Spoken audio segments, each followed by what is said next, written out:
My name is Victor, and today I'll share with you my experience in implementing a delivery train. What basically mean it was like system testing in Agile.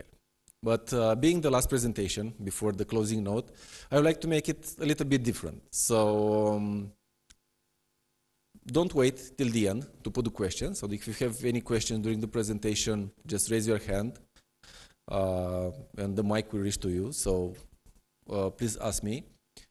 Of course, I don't want to enter in the closing note because I don't want the other guy just to push me off the stage. So that's why I put that there, so no one to push me.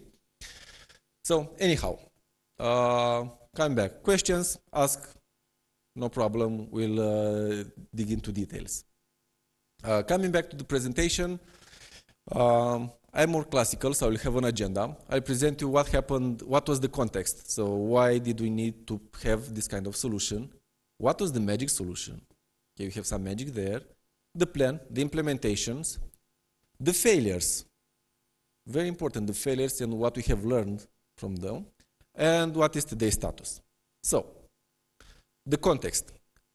The company that I work for sold to a customer a solution of product. Imagine that they had around 1,000 products, product A, 100 product B, one product C, and one product D. So just put them like in a bowl, mixing like a salad, and give that to the customer. That was the sales part.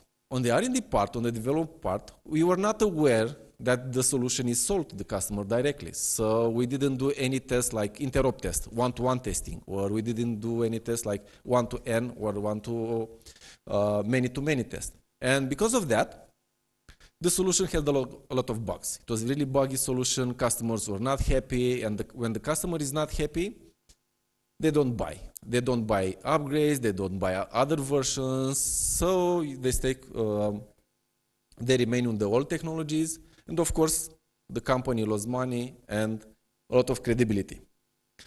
And because of that, they said, okay, let's make an audit. What is wrong here? What is wrong? And in the audit, we identified some pain points. And one of the pain points was that all the teams that work on the product had different roadmaps. So we had like product A with its own roadmap, product B with its own roadmap, and they didn't care about anything else. The teams, the teams were distributed. So we had teams located in France for one product, for two products. The teams were in Romania for one product. The team was in Bulgaria, and because of that, each team has its own structure. So each team has like product owner, product manager, developers, and QA. And because of that, of course, everyone understood Agile as they wanted. Some of them were using sprints of 3 weeks, some of them were using sprints for 4 weeks, some of them were going to extreme programming, some of them were Kanban. So everyone was doing how they thought it was better for them Agile.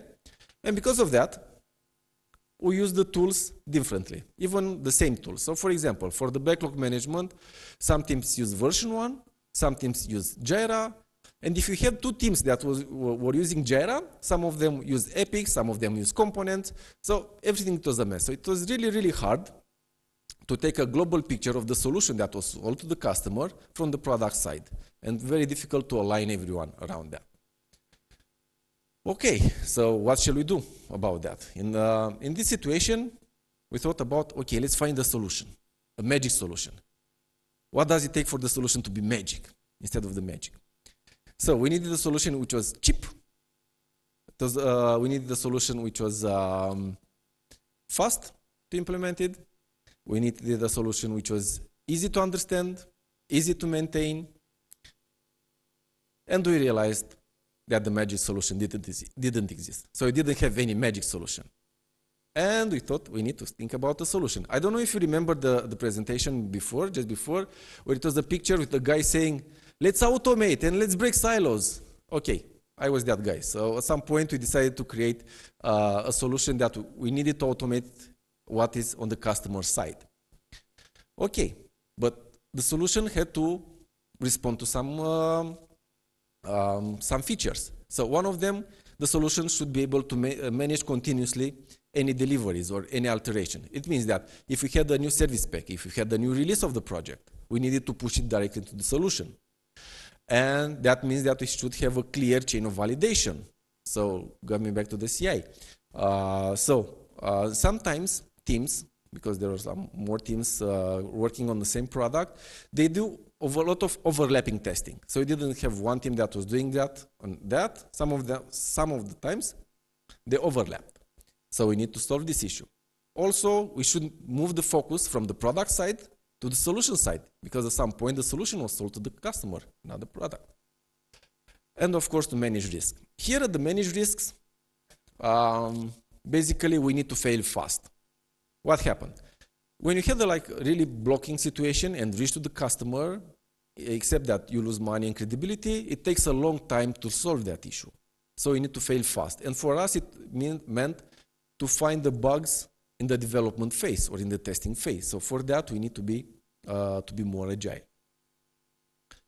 Okay, so we know right now we have the solution. Let's implement the solution. But before we implement the solution, we find another issues. So let's start with the first one, mentality. Here we said, okay, guys, going to the product side, okay, we need to find a way to implement this kind of solution, because we need to implement this delivery train that will help us to, to move faster, to find easier bugs and stuff like that. Would you like to join us? And people said, no, we are okay, we are doing okay with our backlog, with our features, so we don't want to do anything else. It's perfect for us. Infrastructure. Here it was like really interesting stuff. I don't know how many of you experienced that, but myself, having a QA background, when I needed a machine from a team, development team, I asked them, guys, can you provide me a machine on your servers for 1 week, for example? Everyone said, no, for 1 week I can give you a machine, but for 2 days, if you finish sooner, so it's quite impossible, it's okay. The next point, hiring or sourcing people. So we decided to create this team. At this moment, we didn't know if we want to be a team in the product or an external team. And we went to the teams, and I really believe that commercial, if you make good publicity, that's the soul of the product. So I went to the teams and said, guys, let's be the new Avengers team. Let's create an Avengers team. Let's explore the unknown. We'll implement a delivery train solution, which was not implemented ever in Axway, and we'll test the boundary of the product. So we'll go like explorers in unknown. And I marketed that to 150, 170 people. Do you know how many people wanted to join to this team? Just guess a number. I don't know, 1, 10, 100. No, 0 is not a number. No, we have something. Come on, don't be so pessimist. Okay, I had 2. You see, 2 is bigger than 0. So marketing that to 170 people and having 2 people, for me, it was like a really deception. I almost cried in the shower that night. So no, not a good success on that. Deadlines. Speaking with the project managers, saying, guys, okay, we need to create this solution. I need your help here. They say, okay, you see, this is our backlog. And if you look at the commitments, you have commitments for almost 2 years. And I was looking at them saying, 2 years. Very agile, guys. Good, so you have commitments for 2 years. This is how agile works. Of course, I was ironical. But so they said, we don't have time, we don't have anything to do with that. Sorry, we cannot help you. Okay, good. Fear of failure. This is something very interesting, because people said, okay, we don't want to try it. And I say, why you don't want to try it? Because we will fail. We fail multiple times, we try new ideas, it didn't work, and we'll fail again and we'll fail again. Okay, so that was something to take into account. Before we go on, I need you to connect to that site. I know it's not Mentimeter or what was used here, but this is another site, and I want for you to vote. What do you think it was the main issue, the hardest issue to solve from those 5? At the end, we solved them all. But what was the hardest way, the hardest issue that you had? So it's basically, let me see if I can, you should have a time. Opa, Sorry, guys. Okay, so you can vote, and meanwhile, till you vote, I can tell you like a story where some issues that we had, how we saw the issues. So on the R&D side, and the business part, so we had a customer that was making ice cream. So making ice cream makes everyone happy.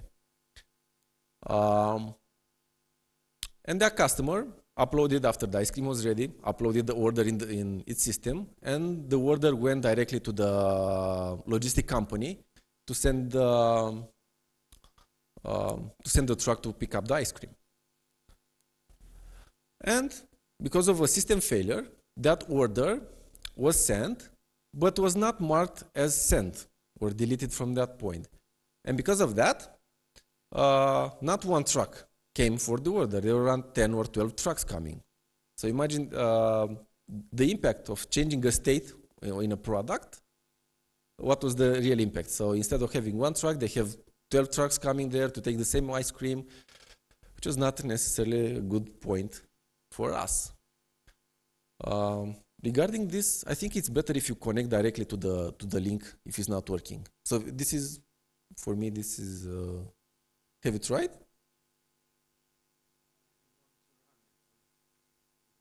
Yeah, it's good, but I already did it. and we should see them. No, we don't. I see that. Come on, just a sec. Yeah, I know you don't. Okay, guys.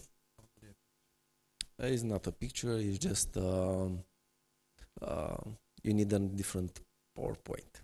Okay, I'm a QA guy, so I was speaking that for sure we have some failures. IQA is something that is just pushing me. So for me, the main problem that I had, it was the mentality part. Why? People were very resistant to change, so they didn't want to try different things and to get out of their comfort zone. How I managed to do it, how I imagined, we did like that. Say, guys, look at your backlog. 80% of your backlog is with bugs. So you have to create bugs, there are critical bugs from the customers. So would you prefer to create bugs, or would you like to go on the feature side? Because if we'll find bugs sooner, as I said, if we fail fast and find bugs sooner, we'll solve them sooner, we'll test them sooner, and then your backlog will get free, and you'll be able to do more new features, you'll be able to do more refactorization over the code, you can try new technologies in that. And people said, okay, doesn't sound like a bad idea. Okay, we'll try it. On the infrastructure and the hiring point, basically that was very easy. So the company provided money. So we had to buy new servers because no one gave us servers. So we bought new servers and hiring. So we had those 2 people in the team, and we hired 4 more people. So we made a team of 6. And we decided to have an external team. And having an external team, that took the pressure on the deadlines, saying to the guys there, to the project managers, guys, okay, we don't care. You have your deadlines you are doing. We are building an external team that will test the solution.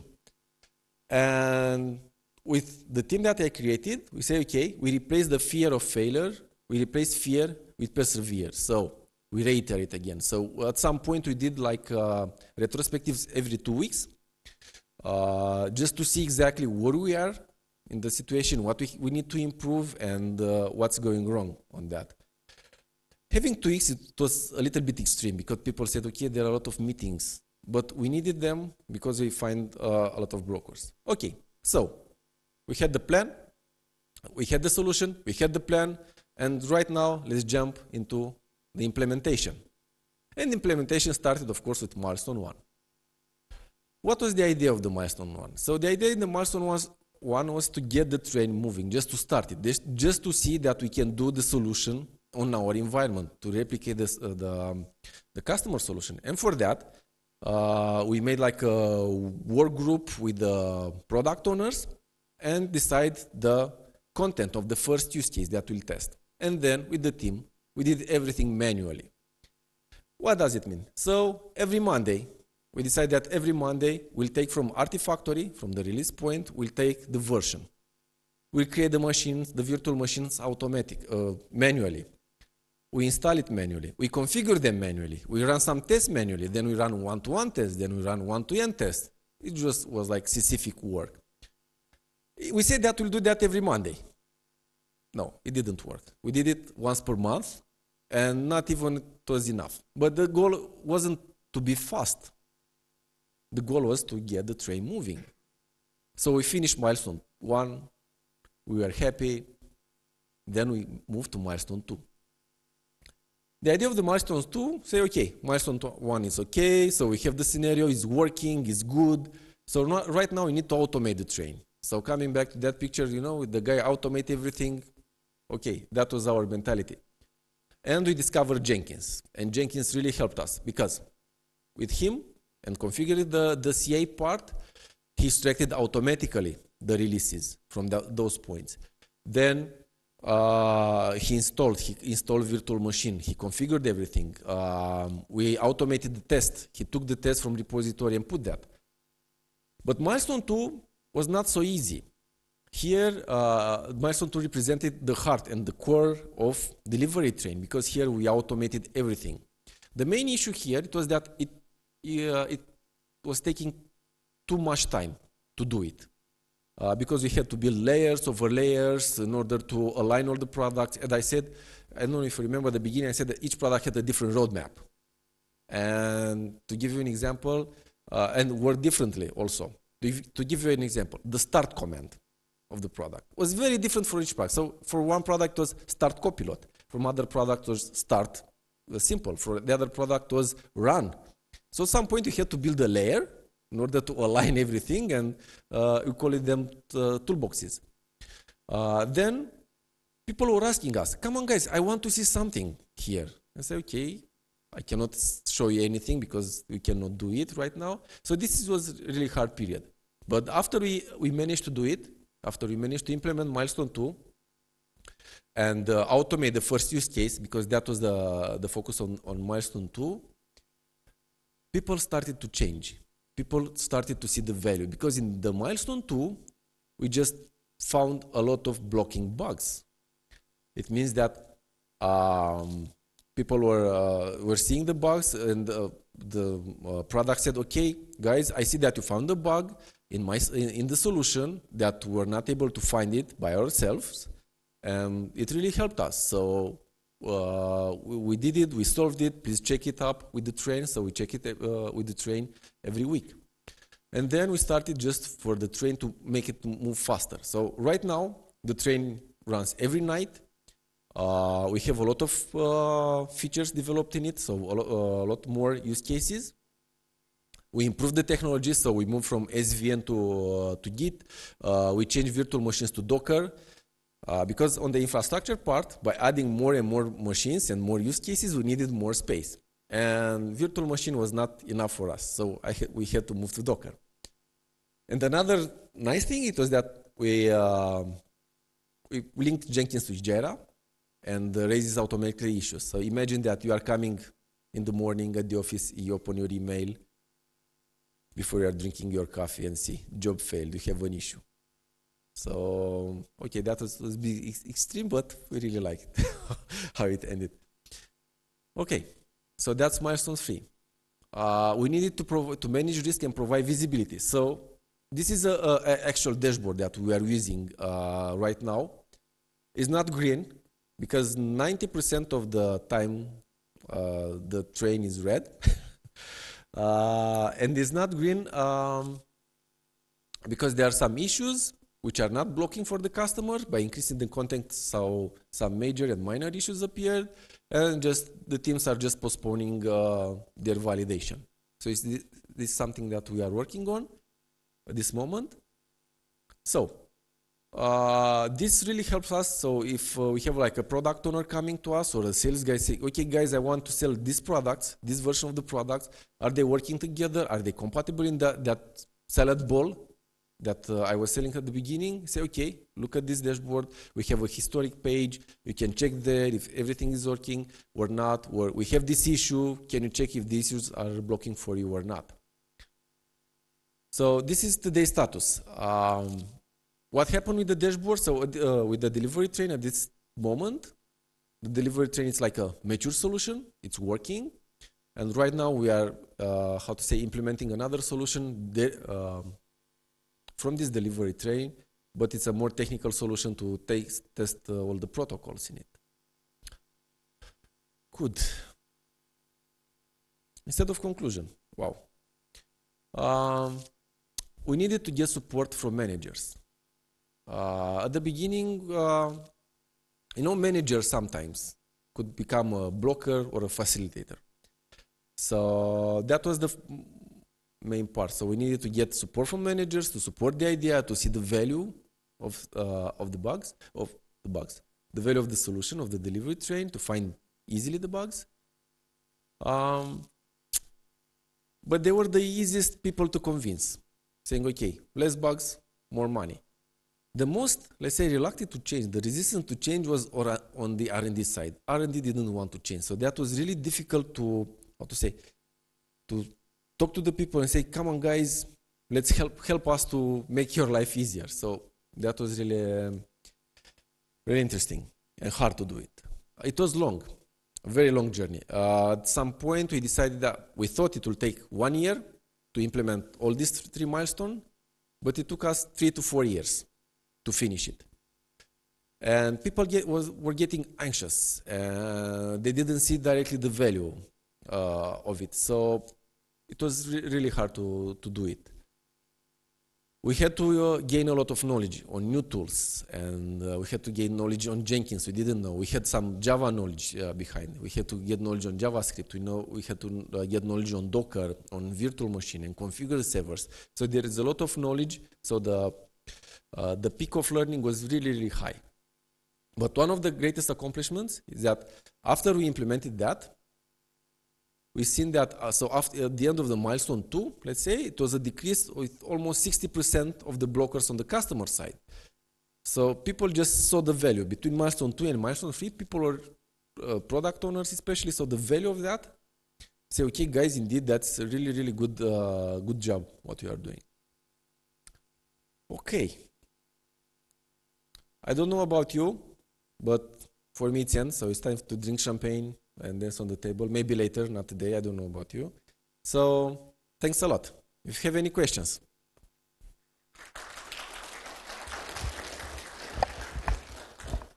Any questions? Not all, just one question per per person. Okay. Okay. Good, so everything is clear. Crystal clear, yeah? Yeah, Everything. Catching. So we need get a feedback from you guys, or maybe you will add some questions in our tool, like IT. Usually The tool that is working. Yeah. They like electronic things. Okay. So yeah, pretty short presentation. Yeah, we have some time left. Yep. So yeah, if you have questions, you can write them, or we will move on to the feedback and get the rate.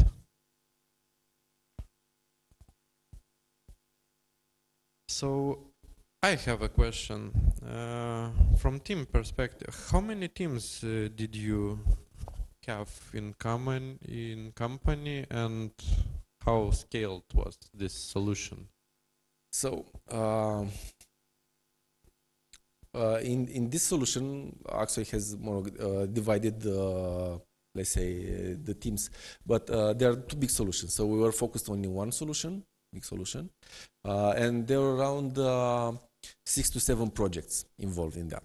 So we had to align with 6 or 7 projects. Of course, the alignment was quite difficult because not, like I said at the beginning, not all of them work in the same way. So we had to find a way to have the minimal impact on their backlogs. And because of that, we just leave them aside, say, guys, what we need from you is just to deliver, put your release in a special place, and that's it.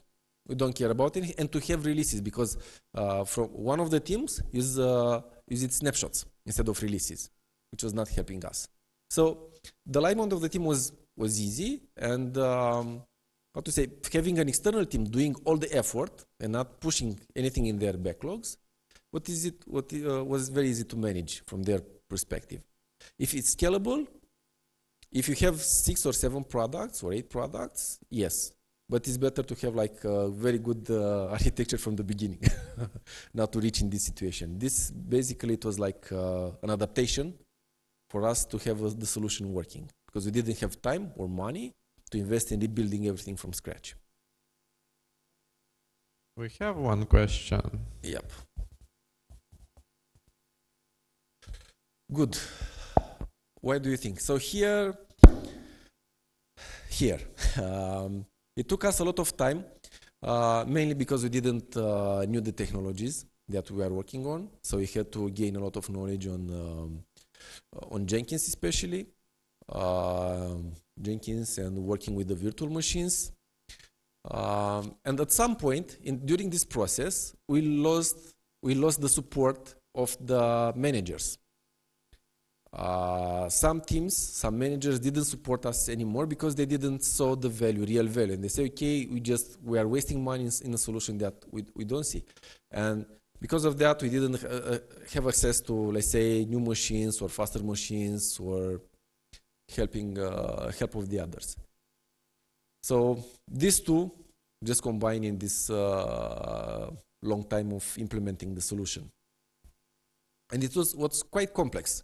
I know maybe now looks easy, but imagine that at some point we were like in the deep sea of unknown. We didn't know from where to start. We know where we wanted to reach, but we didn't know how to reach there and to start from. Did I answer the question? Yep. Okay, one more question. Here. That's. Oh, okay. Okay. You mentioned that you use Jenkins. I want to ask about mentality. Okay. About? Mentality? What do you mean?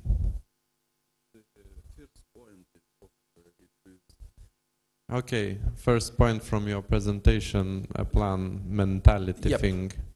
We try to, by changing the mentality, the idea was to show to the people that is more, let's say, they have more value, or it will be more easy to work on the new features and new technology instead of solving bugs in Java Swing, which is a very old technology. And people realize that, okay, they want to do something new, to work on something new. That was not, what to say, some people realize that. And we work with those kind of people, because unfortunately, we cannot change everything. And not all of them were aligned on that situation.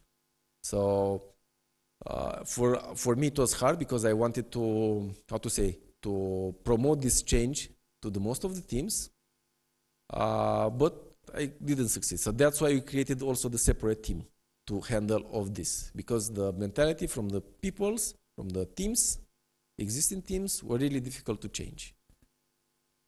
Did I answer to your question, or? Okay. Okay, we have here one more question. Yep, we had that issue with the plugin updates, especially Jenkins plugin. We had the team in CA that helped us to do things. Some things were managed by us, some of them not. So also this was a thing that slow us down. And to try not to make update on Jenkins so often. So if something works, at some point, don't break it. So we were like keeping, at some point we had a really old version of Jenkins on our environment.